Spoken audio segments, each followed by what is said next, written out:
"Father, what color is the sky?" The fragile question, whispered by little Gabriel, pierced through the silence of Alejandro Montenegro's grand office like a blade.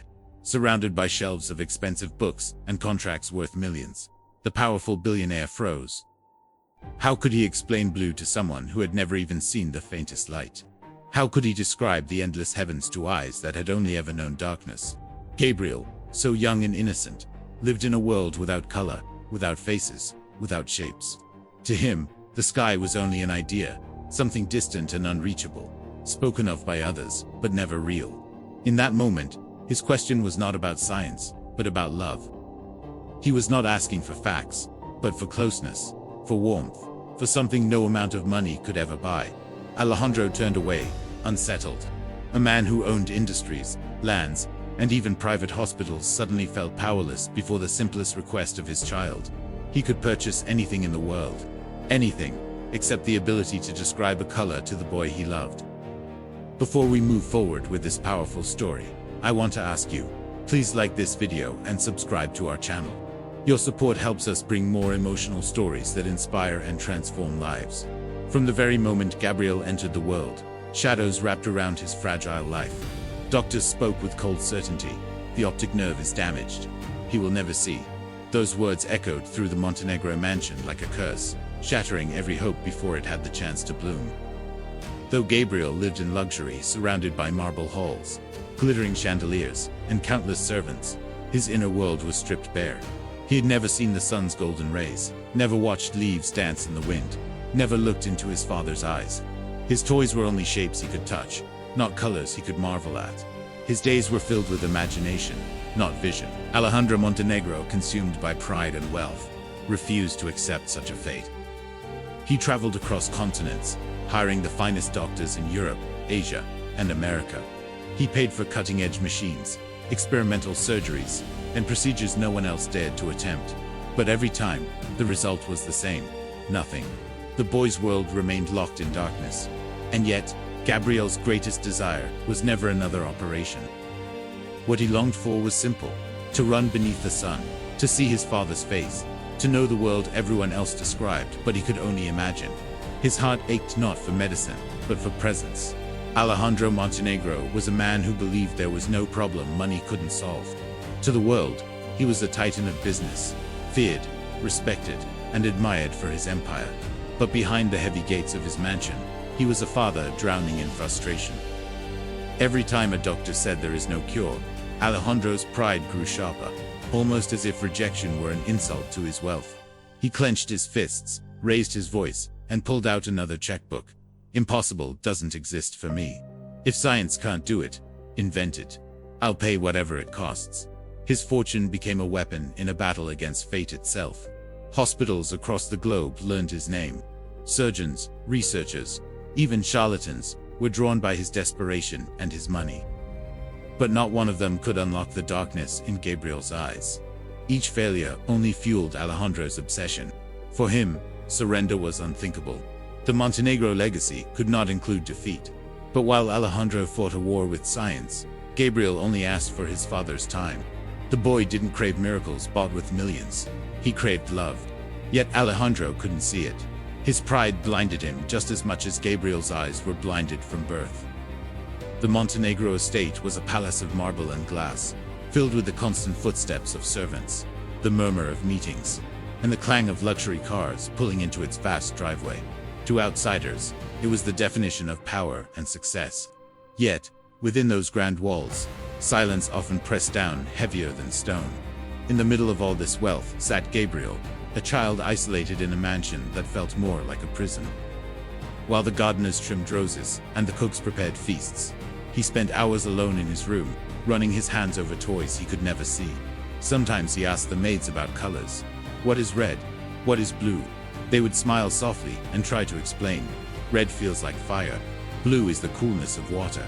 Green smells like fresh-cut grass." Gabriel would nod and smile, but when they left, tears would stain his small face. Meanwhile, Alejandro appeared rarely. When he did, their encounters ended with empty promises. "I will cure you, son, I swear, no matter what it takes." But Gabriel didn't want promises. He wanted presence. He wanted his father's laughter, his hand to hold, his company. Surrounded by chandeliers and servants, Gabriel lived in a kind of poverty money could never erase, the poverty of love. At night, when silence settled over the vast Montenegro mansion, Gabriel would curl up with his worn teddy bear and drift into dreams. In those dreams, he imagined the world he had never seen. He pictured the sun breaking through his darkness, shattering it like glass. He imagined fields of colors he couldn't name, and stars glittering above him, like diamonds scattered across the sky.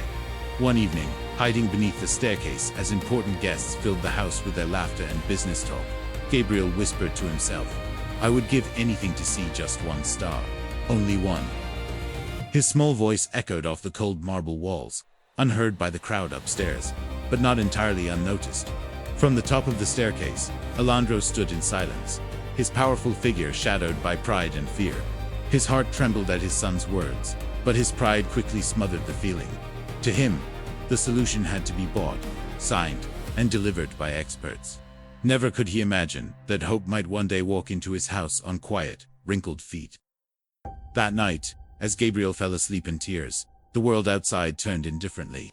But destiny was already on its way, preparing to send someone unexpected, someone who would change everything. It was early morning when an old worn-out car stopped at the grand gates of the Montenegro mansion. From it stepped a woman bent with age, her silver hair tied in a simple bun, her clothes plain and faded. She carried nothing but a frayed cloth bag and the weight of years etched into her wrinkled hands. Her name was Donna Emilia. To the staff, she was just another temporary cleaner, a poor woman sent by an agency that barely knew her. The butler greeted her with disdain. "You'll be in charge of the East Wing corridors. Stay out of trouble." Some servants sneered quietly, certain she would not last a week in such a demanding household. But Emilia only smiled humbly and clutched her bag closer to her chest. What no one noticed was the quiet presence she carried, a serenity that seemed out of place amid the marble halls and glittering chandeliers. She wasn't just there to polish floors or dust curtains. Without knowing it, she had been guided into that house with a greater purpose, to cross paths with a lonely boy who longed for light. That very day, as she passed through the gardens with her bucket and broom, Emilia's gentle voice would reach Gabriel for the first time. And from that moment, destiny would no longer be the same. Gabriel sat quietly on a stone bench in the garden, his face lifted toward the sun he could not see. With his small hands, he tried to catch the warmth in the air, pretending he could hold the light. That's when he heard a soft voice nearby. "What a beautiful day, isn't it, child?" Startled, Gabriel turned toward the sound. "Who's there?" "Just an old lady who cleans floors," Donna Emilia replied gently. Gabriel's lips curved into a shy smile. "My name is Gabriel, I live here. But I can't see anything." Emilia walked closer and sat beside him, unafraid and without pity. "That doesn't mean you cannot feel. And sometimes, feeling is even more powerful than seeing." The boy tilted his head, intrigued. He was used to doctors speaking with cold voices and servants whispering in pity. But this was different. There was no sorrow in her tone, only understanding. "How do you know what it's like not to see?" Gabriel asked curiously. Emilia smiled, the lines of her face like maps of wisdom. "Because I too once lived in darkness. Not in my eyes, but in my heart. I learned to listen to the world, the wind, the trees, the voices. And one day, light returned to me." For the first time in years, Gabriel felt hope stir inside him. "Could you teach me to listen like you?" "Of course," she said tenderly. "Close your eyes, even though they are already closed, and tell me, what do you hear right now?" Gabriel focused. "I hear birds singing, leaves moving in the wind, footsteps on the gravel." "Then you're already halfway there," Emilia replied with a gentle smile. And just like that, a lesson beyond sight had begun. For so long, Gabriel's world had been filled with silence, broken only by the voices of doctors or the echo of his own loneliness. But with Donna Emilia beside him, something new began to awaken. Day after day, she returned to the garden with small treasures tucked inside her worn cloth bag: a lemon, rough and cool; a sprig of lavender, soft and fragrant; a piece of tree bark, hard and earthy. She placed them in Gabriel's hands, guiding him with patience. "Feel it," she whispered. "Now smell it. Every object has a secret. The lemon carries the fire of sourness. The lavender carries peace. The bark carries the strength of the earth." Gabriel laughed as he wrinkled his nose at the lemon's sharp scent. He smiled when he discovered the soothing perfume of the lavender. For the first time in years, the boy's laughter rang through the Montenegro gardens. It was light, pure, and unrestrained. The servants, watching from a distance, were stunned. The child who had once been quiet and withdrawn was now laughing with joy, and it wasn't because of a doctor, a machine, or a treatment worth millions. It was because of the touch and words of a humble old woman who had nothing to give but her heart. That afternoon, Alejandro returned from his business meetings and stopped in his tracks. From across the garden, he saw his son's face lit with joy, laughing in a way he hadn't heard in years. For a brief moment, the proud billionaire's heart softened, but as soon as he saw Dona Emilia beside him, he frowned. Pride whispered louder than love. From the balcony of the mansion, Alejandro Montenegro observed the scene below, his son, radiant with laughter, and beside him, the old cleaning woman, sitting as though she belonged there. His jaw tightened. To him, healing was meant to come from specialists with diplomas, from cutting-edge machines and high-priest surgeries, not from the wrinkled hands of a maid. That evening, during dinner, Gabriel could not contain his excitement. "Father, today I learned how lavender smells. I touched tree bark and felt the earth in it, and lemons are rough and sharp to the nose." Around the table, Alejandro's business partners exchanged mocking glances, their smirks cutting deeper than words. "Who taught you that, boy?" "A great doctor from Europe," one teased. Gabriel lifted his chin proudly. "No, Dona Emilia, the lady who cleans the hallways." Laughter erupted, polite but cruel, bouncing off the marble walls. Alejandro's face flushed red with anger. "Enough, Gabriel," he barked, slamming his glass down. "Do not bring this nonsense to my table." The boy's shoulders slumped, his appetite gone. The laughter of the men echoed in his mind, but the sting of his father's rejection hurt far worse. Upstairs, alone in his room, Gabriel clutched his teddy bear tightly. For him, Dona Emilia was not nonsense. She was light in his endless night. But Alejandro's pride would not allow him to see it. In his world, a maid could not succeed where medicine had failed. The clash between pride and humility had begun, and Gabriel stood in the middle of it. One quiet afternoon, Gabriel sat with Dona Emilia on the same stone bench where their friendship had begun. She placed her hand gently against his cheek, whispering softly, "Even in the darkest night, child, light is never far away." As her wrinkled fingers caressed his face, Gabriel suddenly froze. His closed eyelids fluttered, his breath caught, and then, with trembling lips, he whispered, "Dona Emilia, I saw something. A light, just a spark, but I saw it." The old woman's eyes filled with tears. She leaned closer. "Tell me, son, what did you see?" Gabriel clutched her hand. It was small, like a flash, but real. Not just in my mind, it was there. For the first time in his life, the darkness cracked. Just for a moment, but it was enough to awaken hope where doctors had declared there was none. Later that night, Gabriel ran to his father with trembling excitement. "Papa, I think I saw something today." A flash of light, when Dona Emilia was with me. But Alejandro's face hardened. His voice thundered across the dining hall. "Nonsense. Stop filling your head with fantasies. Only doctors can help you, not a cleaning woman." Yet, deep inside, his heart wavered. For the first time, pride and doubt battled within him. Could it be true? Could a miracle have begun under his very roof? It didn't take long for whispers to spread through the marble corridors of the Montenegro estate. Servants murmured in hushed tones as they polished silver and dusted chandeliers. "Did you hear? The boy saw something impossible. The doctors said he would never see again, but they say he caught the railing on the stairs without hesitating, as if he could actually see it." Some dismissed it as imagination. Others, with a shiver, wondered if something extraordinary was happening.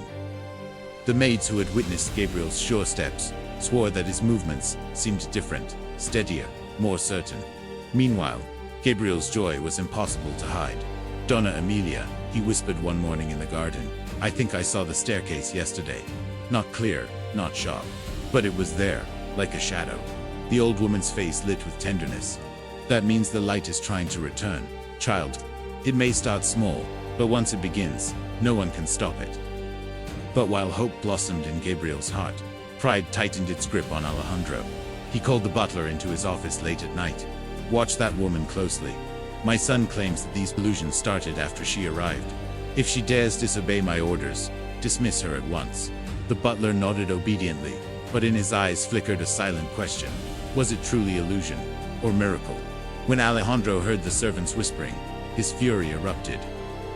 In the grand dining hall, as his partner sipped wine and traded business secrets, he slammed his fist against the table. "Enough of these foolish stories," he barked. "My son is not improving. He cannot see. Do not speak of it again." The room fell into uneasy silence. No one dared challenge him, though all had noticed Gabriel's subtle changes. The way he walked with more confidence, how he turned his head toward the light streaming through a window. That night, Alejandro confronted Gabriel directly. "Son, you must stop lying to yourself. These sparks you imagine, these shadows you claim to see, they are nothing. Do you understand?" Gabriel's small hands trembled as he clutched his teddy bear. His voice cracked. "But Papa, it was real. I saw it. Even the maids noticed." Alejandro's pride burned hotter than his love. "Coincidence," he snapped. "Do not shame me with this nonsense. Only science will save you, not the silly tricks of a cleaning woman." Gabriel turned away, his blind eyes filling with tears. "I don't need science, Papa. I just need someone who believes in me." But Alejandro could not answer. He stormed out, slamming the heavy doors behind him, retreating into the fortress of his pride. Yet even as he repeated, "It's impossible," in his mind, a seed of doubt gnawed at him. What if his son was right? What if the miracle he'd chased with millions was already happening, quietly, through the hands of a humble maid? Day after day, Gabriel awaited Dona Emilia with anticipation, his small hands ready to discover more of the unseen world. She never arrived with machines or charts, only with simple objects hidden in her worn cloth bag. One morning, she placed a smooth stone in his palm. "Feel this, child." "What does it tell you?" Gabriel traced its surface with his fingers. "It's solid, patient, like it's been here forever," Emilia nodded. "Stones teach endurance." Next, she pressed a handful of damp earth into his hands. "And this?" Gabriel smelled it, his face lighting up. "It smells alive, like something waiting to grow." "Exactly," she said. "The earth is life itself." Finally, she offered him a piece of freshly baked bread. Gabriel touched it, smelled it, and then took a bite. His face blossomed with joy. "It's warm. It feels like comfort." Emilia smiled. "The bread teaches us love and provision." For the first time, Gabriel began to see with more than just his eyes. His heart opened to the world in ways he never thought possible. Each lesson from Emilia lit a candle in his darkness, and those candles together began to push the shadows back. The boy's laughter grew louder, his steps more confident. Though he still lived in blindness, he was no longer trapped in despair. And through the guidance of a humble old woman, Gabriel was finally learning what even the greatest doctors could not teach: how to live with the heart. One quiet night, as the vast mansion slept, Gabriel sat by his window, clutching his teddy bear. The darkness was all he had ever known. But then, something flickered. He blinked once, twice, his breath catching in his chest. "Papa," he whispered later, his voice trembling with awe. "I saw something. A star. Just one. Small and faint. But I saw it." Alejandro froze, his wineglass slipping in his hand. His son's words struck like thunder. A star. After years of hopeless diagnoses, after endless money wasted on surgeries and specialists, could it be true? Yet pride was quick to answer. "No, Gabriel. It was only your imagination. Accept the truth. You will never see." But the boy's face glowed with a hope too bright to be denied. "It wasn't a dream, Papa. It was real. I saw it." Donna Emilia, standing silently in the doorway, held back tears. She knew what Alejandro refused to believe. The light had already broken through. No pride, no money, no denial could extinguish it now. The miracle had begun, not with doctors or machines, but with faith, patience, and the gentle guidance of a humble woman who had given Gabriel something greater than medicine: hope.